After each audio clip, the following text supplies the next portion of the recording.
Pneumonia اصل میں lungs کے انفیکشن کو کہا جاتا ہے، جس میں پھیپھڑوں کے اندر انفیکشن ہو جاتا ہے، جو اس کی تھیلیاں ہیں وہ پانی سے اور پس سے بھر جاتی ہیں، اور یہ دو قسم کا ہوتا ہے۔ ایک تو یہ کہ پھیپھڑے کے کسی خاص حصے میں ہونے والا نمونیا جو لوب ہوتے ہیں ان میں ہو جائے، جسے لوبار نمونیا کہتے ہیں، اور کچھ نمونیا ایسے ہیں جو کہ تھوڑی تھوڑی جگہ کے اندر پائے جاتے ہیں اور جنہیں ہم برونکو نمونیا کہتے ہیں۔ یہ دونوں قسم کی نمونیا مریضوں کے اندر پائے جاتے ہیں اور سردیوں کے موسم میں زیادہ ہوتے ہیں۔ اگر آپ مجھ سے کہتے ہیں کہ میں ایک علامت بتاؤں جو کہ یہ مریض کو سوچنے پہ مجبور کر دے کہیں اسے نمونیا تو نہیں ہے، تو کھانسی اور سانس کی خرابی یہ واحد علامت ہے جو کہ نمونیا کے اندر ضرور پائی جائے گی۔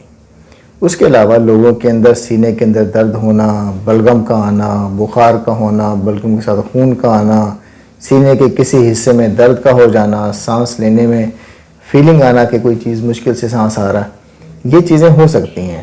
لیکن کھانسی اور سانس کی خرابی جہاں یہ دو کمبینیشن ملیں تو وہاں پر نمونیا ہونے کے چانسز بہت زیادہ ہو جاتے ہیں۔ ایکسٹریم آف ایج، بچے جن کی عمر 5 سال سے کم ہے، بزرگ جن کی عمر 60، 65 یا 70 سال سے زیادہ ہے، ان لوگوں کے اندر نمونیا ہونے کے چانسز اور رسک بہت زیادہ ہے۔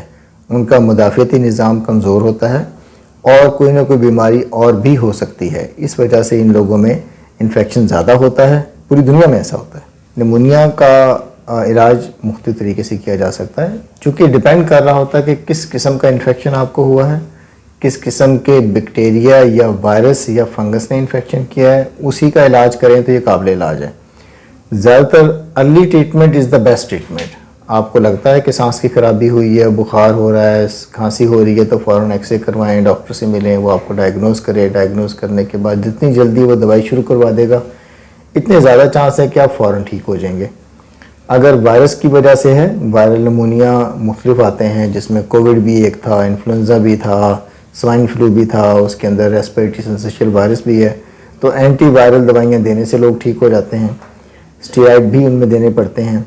اور اگر بیکٹیریا کی وجہ سے ہے تو اس کے لیے مختلف اینٹی بائیوٹک ہیں، وہ دینے سے لوگ ٹھیک ہو جاتے ہیں۔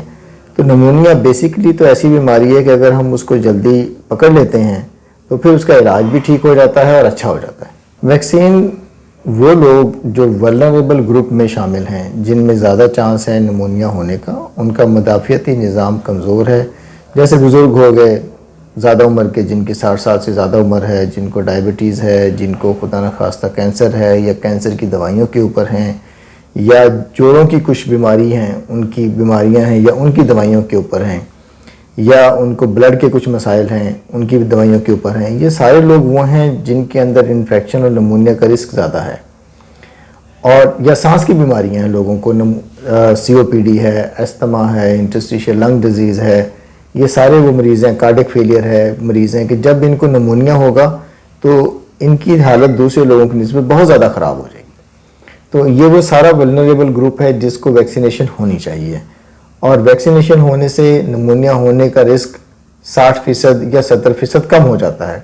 یہ تو نہیں کہ ہم 100% بچ جاتے ہیں، لیکن 60 اور 70%، تو جہاں ایک بیماری 100 لوگوں میں ہونی تھی، اگر وہ 30 لوگوں میں ہو رہی ہے، 70 لوگوں میں نہیں ہو رہی، تو یہ ایک بہت بڑی اچیومنٹ ہے۔ تو ان سارے ولنریبل گروپ کو لازمی طور پر ویکسینیشن لگوانی چاہیے۔ ایک تو پہلا پریونشن تو آپ نے پہلی سوال میں پوچھ لی کہ ویکسینیشن کی کیا امپورٹنس ہے۔ پہلی پریونشن تو یہ ہے کہ ویکسینیشن ہو، ولنریبل گروپ اپنے آپ کو ویکسینیٹ کریں۔ نمبر 1، وہ لوگ جن کو کھانسی ہو رہی ہے یا جن کے ناک بہہ رہی ہے یا جن کو فلو ہوا ہے یا جن کے بلغم آ رہا ہے، ان کو چاہیے کہ وہ اپنے بلغم سے دوسرے لوگوں کو بچائیں۔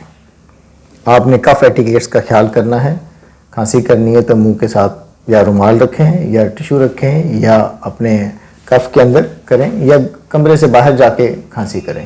تو کف ایٹیکیٹس خاص طور پر خیال رکھیں، ماسک کا استعمال بھی کریں، اور اگر کوئی نہیں کر رہا تو آپ اس کو منع کر دیں کہ یار میرے سامنے کھانسی مت کرو، آپ اپنی بیماری ہم سب کو پھیلا رہے ہو۔ ایک آفس میں بیٹھے ہوئے 4 یا 5 کولیگ میں اگر کوئی کھانسی کر کے بلغم پھیلا رہا ہے تو وہ دوسرے لوگ اس کو منع کر دیں کہ آپ اپنی بیماری دوسروں میں نہ پھیلائیں، اس میں کوئی حرج نہیں ہے۔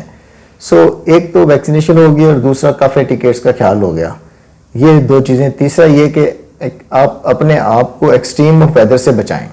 ٹھنڈ چل رہی ہے تو ٹھنڈ میں آپ جو بائک پہ استعمال کرنے والے لوگ ہیں وہ ونڈ شیلڈ استعمال کریں، ونڈ بلاسٹرز، چھوٹی چھوٹی جیکٹس آتی ہیں وہ استعمال کریں۔ سر پہ ٹوپی کا استعمال کریں تاکہ یہ بیماری ان کو نہ ہو.